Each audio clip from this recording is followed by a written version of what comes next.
नमस्कार मित्रों, आज हम एक ऐसे विचार पर बात करेंगे जो हमारे जीवन को पूरी तरह से बदल सकता है।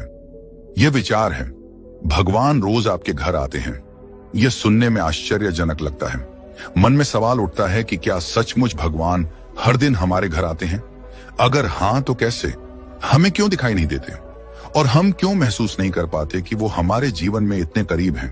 परमहंस योगानंद जी ने अपने जीवन और शिक्षाओं से यह स्पष्ट किया कि भगवान कोई दूर बैठा शासक नहीं है, न ही केवल मंदिर, मस्जिद, गिरजाघर या गुरुद्वारे तक सीमित है। ईश्वर हमारे आसपास की हर छोटी बड़ी घटना, हर भावना और हर अनुभव में मौजूद है। जब सुबह की पहली किरण खिड़की से अंदर आती है, जब हल्की हवा चेहरे को छूकर गुजरती है, जब पंछी अपनी मीठी आवाज से दिन की शुरुआत का संदेश देते हैं, तब यह सब मात्र प्रकृति की घटना नहीं है, यह ईश्वर की उपस्थिति का रूप है। हर दिन, हर क्षण वह हमारे जीवन के दरवाजे पर दस्तक देते हैं, लेकिन समस्या यह है कि हम उस दस्तक को पहचान नहीं पाते। हमारी व्यस्तता, हमारी उलझने और हमारी सीमित दृष्टि हमें यह देखने नहीं देती कि ईश्वर हमारे कितने करीब हैं। हम सोचते हैं कि भगवान केवल किसी अलौकिक रूप में आएंगे, तेज प्रकाश के साथ, आकाश से उतरते हुए या किसी चमत्कार के रूप में। परंतु सच्चाई यह है कि वह साधारण रूपों में, सरल भावनाओं में रोज हमारे सामने खड़े होते हैं। पार्ट 2, साधारण प्रश्न। हम भगवान को क्यों नहीं पहचानते? यह प्रश्न अक्सर मन में उठता है। भगवान कहाँ हैं? हमें क्यों दिखाई नहीं देते? हम मंदिरों में उन्हें ढूंढते हैं, शास्त्रों में खोजते हैं, विशेष अवसरों पर प्रार्थना करते हैं, लेकिन जब वह साधारण जीवन की घटनाओं में सामने आते हैं तो हम उन्हें अनदेखा कर देते हैं। परमहंस योगानंद जी कहते थे कि ईश्वर हर जगह है। समस्या यह नहीं है कि ईश्वर हमारे पास नहीं आते, समस्या यह है कि हमारी दृष्टि उन्हें देखने में असमर्थ है। जब कोई व्यक्ति मुश्किल समय में मदद का हाथ बढ़ाता है, जब कोई बच्चा मासूम मुस्कान से हृदय को प्रसन्न कर देता है, जब माँ प्रेम से भोजन परोसती है या पिता चुपचाप सुरक्षा का एहसास कराते हैं, यह सब भगवान की उपस्थिति ही है। कल्पना कीजिए, अगर एक दिन भगवान वास्तव में आपके दरवाजे पर आए, लेकिन किसी राजा या देवदूत की तरह नहीं, बल्कि साधारण इंसान के रूप में। शायद कोई गरीब भूखा व्यक्ति बनकर या कोई प्यासा यात्री बनकर। क्या आप उन्हें पहचान पाएंगे या कह देंगे कि यह तो सामान्य मनुष्य है, भगवान कैसे हो सकते हैं? यही सबसे बड़ी भूल है। हम भगवान को केवल विशेष रूपों में देखने की आदत डाल लेते हैं और उनके सरल रूपों को नजरअंदाज कर देते हैं। ईश्वर रोज हमें संदेश देते हैं, लेकिन उनकी भाषा साधारण होती है। वे पंछियों के गीत में, फूलों की मुस्कान में, हवा की ठंडक में और किसी अजनबी की करुणा में बोलते हैं। परंतु हमारा मन चमत्कारों की अपेक्षा करता है। हम चाहते हैं कि भगवान केवल अलौकिक तरीके से हमारे सामने प्रकट हों, और इसी अपेक्षा के कारण हम उनके साधारण रूपों को देख ही नहीं पाते। सच्चाई यह है कि भगवान की उपस्थिति हर जगह है। प्रश्न यह नहीं है कि ईश्वर रोज हमारे घर आते हैं या नहीं। असली प्रश्न यह है कि क्या हम रोज उनका स्वागत करते हैं या नहीं। जब अगली बार सूरज की किरणें आपकी खिड़की से भीतर आईं, जब कोई आपका हाथ थामकर कहे कि सब ठीक हो जाएगा, जब कोई अजनबी मुस्कुराकर देखे, उस क्षण ठहर कर यह अनुभव कीजिए कि भगवान ने अभी अभी आपके जीवन को छुआ है। भगवान के आने का क्या मतलब है? बहुत से लोग मानते हैं कि भगवान का आगमन तभी होगा जब कोई दिव्य चमत्कार होगा, मानो आकाश से प्रकाश की किरण उतरेगी, घंटियां अपने आप बजने लगेंगी और ईश्वर स्वयं सामने प्रकट होंगे। यह सोच बचपन से हमारी कल्पना का हिस्सा बन गई है। परमहंस योगानंद जी ने बार बार यह स्पष्ट किया कि ईश्वर का आगमन इतना अलौकिक और अलग नहीं होता। ईश्वर रोज हमारे पास आते हैं, लेकिन इतने साधारण तरीके से कि हम पहचान ही नहीं पाते। उनका आना मतलब है हमारे जीवन के हर अनुभव में उनका प्रकट होना। जब सुबह सूरज की पहली किरण खिड़की से अंदर आती है और हमारे चेहरे को छूती है, वह मात्र प्रकाश नहीं है, वह ईश्वर की मुस्कान है जो हमें कह रही है, जागो, यह नया दिन तुम्हारे लिए अवसरों से भरा है। जब ताजा हवा हमारे शरीर को छूकर गुजरती है तो वह केवल हवा नहीं बल्कि ईश्वर का स्पर्श है। जब बारिश की बूंदें धरती को भिगोती हैं तो वह केवल मौसम नहीं है बल्कि ईश्वर का आशीर्वाद है। ईश्वर का आना किसी सीमित रूप में नहीं है। वह माता के प्रेम में आते हैं, पिता की चिंता में आते हैं, भाई की रक्षा में आते हैं, बहन की मुस्कान में आते हैं। वह मित्र की हिम्मत बनकर आते हैं, अजनबी की करुणा बनकर आते हैं और कभी कभी कठिनाइयों के रूप में भी आते हैं, ताकि हमें सिखा सकें कि हम कितने मजबूत हैं। परमहंस योगानंद कहते थे कि ईश्वर का सबसे बड़ा खेल यही है कि वे साधारण घटनाओं में छिप जाते हैं। हम उन्हें चमत्कारों में ढूंढते रहते हैं और इसलिए असफल हो जाते हैं। उनका संदेश था, यदि तुम वास्तव में ईश्वर को देखना चाहते हो तो अपनी दृष्टि साधारण से असाधारण की ओर बदलो। कल्पना कीजिए, यदि कोई व्यक्ति आपके पास रोज आता रहे और आपको प्रेम, सहारा और आशीर्वाद देता रहे, पर आप हर बार कहें, नहीं, यह तो कोई सामान्य व्यक्ति है, ये भगवान नहीं हो सकते, तो क्या आप सच में उस प्रेम को समझ पाएंगे? भगवान के आने का अर्थ है हर उस क्षण को पहचानना जहां जीवन हमें गहराई से छूता है। कभी वह एक गीत बनकर आता है, कभी मौन बनकर, कभी आंसुओं में तो कभी मुस्कान में। ईश्वर के आने का मतलब यही है, हर पल उनके प्रेम को महसूस करना, हर अनुभव को उनकी भेंट मानना।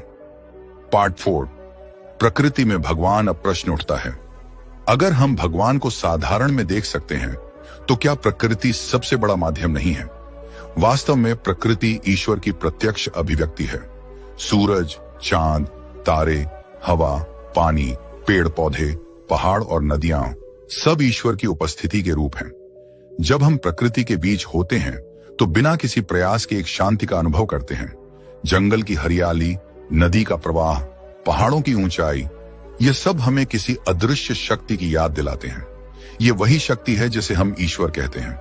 सूरज को ही लीजिए, हर सुबह सूरज हमें रोशनी देता है, गर्माहट देता है। वह किसी भेदभाव के सबको समान प्रकाश देता है, अमीर गरीब, छोटे बड़े, अच्छे बुरे सबको। क्या यह ईश्वर का गुण नहीं है? ईश्वर भी तो सबको समान रूप से प्रेम करते हैं, किसी के साथ भेदभाव नहीं करते। तो सूरज की रोशनी में ईश्वर की झलक क्यों ना देखें? हवा को देखिए, वह सबको श्वास देती है, वह किसी से मूल्य नहीं मांगती, हर प्राणी को जीवनदायी सांसें उपलब्ध कराती है। यह भी तो ईश्वर का स्वरूप है। बारिश जब धरती को भिगोती है और बीजों को अंकुरित करती है तो यह केवल वैज्ञानिक प्रक्रिया नहीं है, यह ईश्वर की करुणा है। पक्षियों के गीत में, फूलों की महक में, समुद्र की लहरों में, आकाश की नीलिमा में, हर जगह ईश्वर का संगीत बज रहा है। लेकिन इसे सुनने के लिए हमें अपने मन को शांत करना होगा। परमहंस योगानंद ने कहा था, जब भी तुम प्रकृति के सौंदर्य में खो जाते हो, याद रखो कि यह सौंदर्य ईश्वर की ओर इशारा कर रहा है। प्रकृति केवल सुंदर नहीं है, वह एक दर्पण है जिसमें हम ईश्वर की झलक देखते हैं। मान लीजिए आप सुबह सुबह जंगल की पगडंडी पर चल रहे हैं। चारों तरफ पेड़ों की हरियाली है, पंछियों का मधुर गान है, हल्की धूप पत्तों के बीच से छनकर रास्ते पर गिर रही है। अचानक आपको भीतर एक अनोखी शांति महसूस होती है। ये शांति कहां से आई? ये वही क्षण है जब आप सीधे ईश्वर को छू रहे होते हैं। प्रकृति ईश्वर की सबसे सरल भाषा है। जैसे कोई माँ अपने छोटे बच्चे से उसकी समझ के अनुसार बात करती है, वैसे ही ईश्वर हमसे प्रकृति के माध्यम से संवाद करते हैं। प्रकृति से मिलने वाले संदेश, पेड़ों से सीख, पेड़ हर मौसम में खड़े रहते हैं। आंधी आए, बारिश आए, वे झुकते हैं लेकिन टूटते नहीं।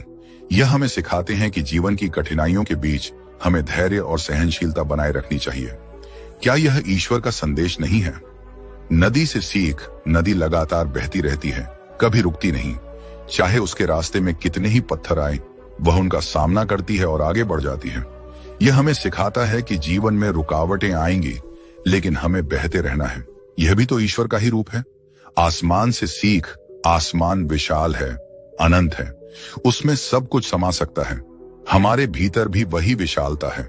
हमें छोटी छोटी बातों में उलझने की बजाय अपने भीतर की अनंतता को पहचानना है। शोर, सूरज से सीख, सूरज का प्रकाश सबको समान मिलता है। यह हमें सिखाता है कि हमें भी बिना भेदभाव के प्रेम और करुणा बांटना चाहिए। प्रकृति के हर तत्व में ईश्वर का दर्शन होता है। समस्या यह है कि हमारी दृष्टि बाहरी चीजों में उलझ जाती है। हम मोबाइल, टीवी, कामकाज और शोरगुल में इतने व्यस्त रहते हैं कि हमें ईश्वर की यह भाषा सुनाई ही नहीं देती। लेकिन अगर हम कुछ क्षण प्रकृति में बैठ जाएं, पेड़ के नीचे ध्यान करें, नदी के किनारे शांति से समय बिताएं, या बस सुबह सुबह आसमान की ओर देखें, तो हमें ईश्वर की उपस्थिति महसूस होने लगेगी। प्रकृति हमें बार बार यह याद दिलाती है, तुम अकेले नहीं हो, तुम्हारे साथ मैं हूं, मैं ही तुम्हारा रचयिता हूं, मैं ही तुम्हारी शक्ति हूं। भगवान के आने का अर्थ यह है कि वे चमत्कारिक ढंग से नहीं, बल्कि जीवन की साधारण घटनाओं में आते हैं। वे हमारे परिवार, हमारे मित्र, हमारे अनुभव और हमारी भावनाओं में छिपे होते हैं। प्रकृति उनका सबसे बड़ा माध्यम है। सूरज, हवा, पानी, पेड़, पहाड़, नदी, ये सब उनकी उपस्थिति की जीवंत अभिव्यक्ति हैं। अगर हम अपनी दृष्टि बदल लें, अगर हम साधारण में असाधारण को देखने लगें, तो हमें हर जगह, हर पल भगवान का दर्शन होगा। भगवान केवल मंदिर या प्रकृति में ही नहीं, बल्कि हमारे संबंधों में भी प्रकट होते हैं। परिवार, दोस्त, शिक्षक, यहाँ तक कि अनजाने लोग, ये सब भगवान के अलग अलग रूप हैं। जब माँ अपने बच्चे को प्रेम से भोजन कराती है, ये केवल माँ का कर्तव्य नहीं है, ये भगवान का पोषण है जो उस माँ के रूप में काम कर रहा है। पिता जब चुपचाप मेहनत करके अपने बच्चों के लिए सुरक्षा और सुविधा जुटाते हैं, यह भी भगवान की ही ऊर्जा है जो पिता के रूप में व्यक्त होती है। दोस्त जब मुश्किल समय में आपका साथ देता है, आपकी हिम्मत बढ़ाता है और आपके आंसू पोंछता है, तब भी यह भगवान का ही रूप है। कभी कभी कोई अनजान व्यक्ति आपकी मदद करता है, बिना कुछ पाने की अपेक्षा के। वह मदद भी भगवान के हाथों से आती है। हमारे जीवन में हर रिश्ता ईश्वर की उपस्थिति को दर्शाता है। माँ पिता का प्यार हमें सिखाता है कि ईश्वर का प्रेम बिना शर्त है। दोस्ती हमें बताती है कि ईश्वर हमेशा साथ देने वाला है। भाई बहन का रिश्ता हमें सुरक्षा और अपनापन देता है। जीवन साथी हमें यह अनुभव कराता है कि ईश्वर का सच्चा स्वरूप साझेदारी और सहयोग में है। यहाँ तक कि कभी कभी किसी रिश्ते में कठिनाई आती है, कोई हमें चोट पहुंचाता है या गलत समझता है, यह भी भगवान का ही रूप है जो हमें धैर्य, क्षमा और करुणा सिखाने आता है। अगर हम सचेत होकर अपने रिश्तों को देखें, तो पाएंगे कि भगवान रोज हमारे आसपास के लोगों के रूप में हमसे बात कर रहे हैं।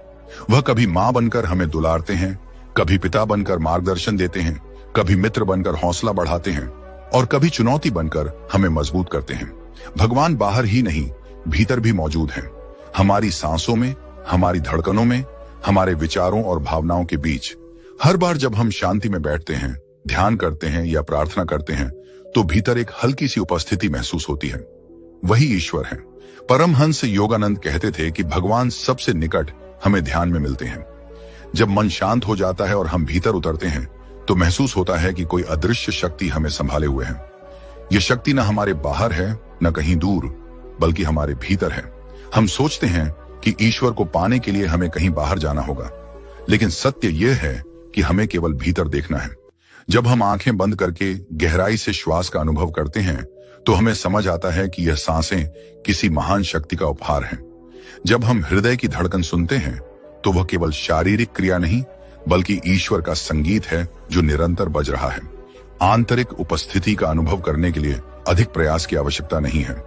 केवल कुछ क्षण मौन में बैठकर यह अनुभव किया जा सकता है कि हमारे भीतर शांति का सागर है। यही सागर ईश्वर का स्वरूप है। जब भी हम प्रेम करते हैं, करुणा महसूस करते हैं, क्षमा करते हैं, कृतज्ञता में झुकते हैं, उस क्षण हम भगवान को भीतर से अनुभव करते हैं। ईश्वर कोई बाहरी सत्ता नहीं है जिन्हें हम खोजने निकले। वे हमारी आत्मा में बसे हैं। उनका घर हमारे हृदय में है। भगवान केवल प्रकृति में ही नहीं, बल्कि हर रिश्ते में उपस्थित है।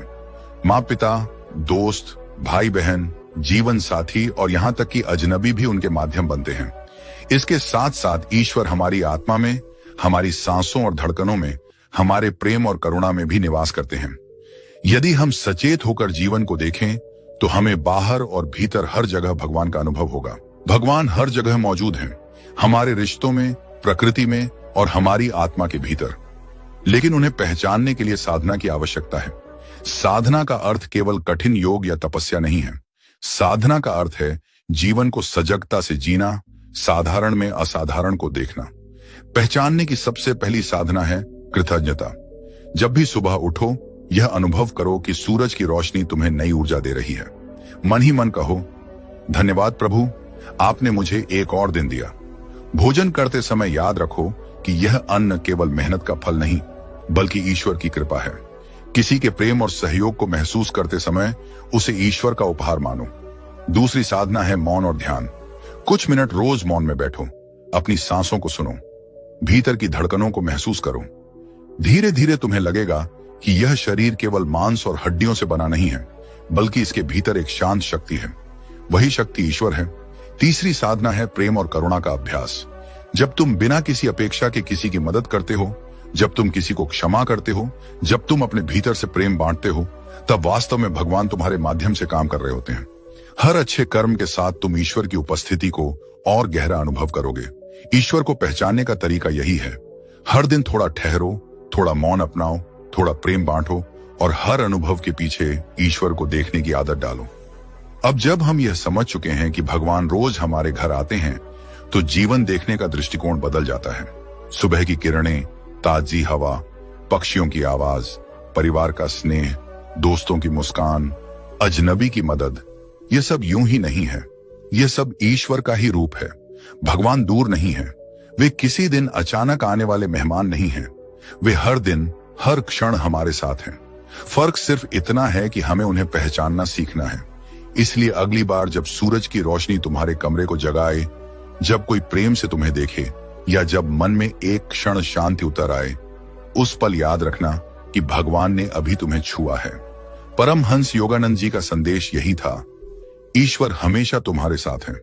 उन्हें बाहर मत खोजो, उन्हें अपने भीतर और अपने चारों ओर पहचानो। यदि इस संदेश ने तुम्हारे दिल को छुआ है तो इसे केवल सुनकर मत छोड़ो। हर दिन थोड़ा समय निकालो, साधना करो, कृतज्ञता जताओ और जीवन में ईश्वर की उपस्थिति को महसूस करो।